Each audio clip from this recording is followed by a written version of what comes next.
He is chasing the Triple Crown jewel. Pride champ, Strikeforce champ, and looking for the UFC Light Heavyweight Championship here with Dan Henderson taking on Rashad Evans. That is the first step on Saturday night. But the theme coming into this fight, if you look online and listen to some of the fans, it's a must-win situation for both guys. Agree or disagree? I guess I disagree. I mean, I don't have to win, but I want to, and I'm really worked my ass off to get the job done. So, it's I don't believe it's a must-win situation for anybody. It's something that I'm competitive. I don't like to lose anytime, whether I'm coming off a loss or a win. I'm a long proponent of speed beats power, and he's fast, but you're powerful. You need one shot to land. He'll need more than one shot to land potentially. When you look at this fight here and you look at the way he throws his punches, he likes that overhand right. He likes to set it up, but it's two wrestlers going at it. Do you think this thing's going to hit the ground? Yeah, I'm sure it'll hit the ground at some point. I'm sure that once I hit him, he'll want to take me down a little bit more. But yeah, he's quick, but it's all a matter of timing and everything else. So I feel pretty confident that I'm not going to have too much to deal with his speed.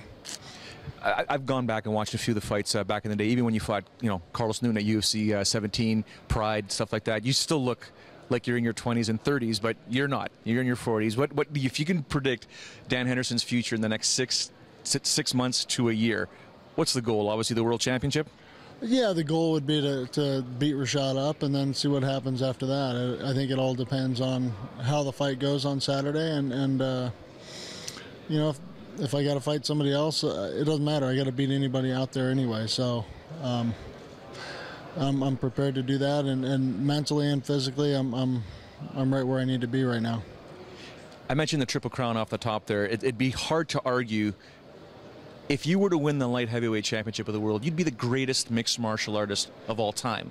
Agree or disagree? I don't know.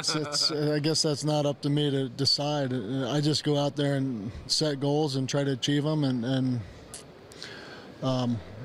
challenge myself. And that's what I do this for. I don't do it to be known in the Hall of Fame or anything else. I do it for the challenge of it and for the love of the sport, and I try to be entertaining while I do it for the fans, absolutely. But the goals that I set and try to achieve are not necessarily because I want to be in the Hall of Fame one day.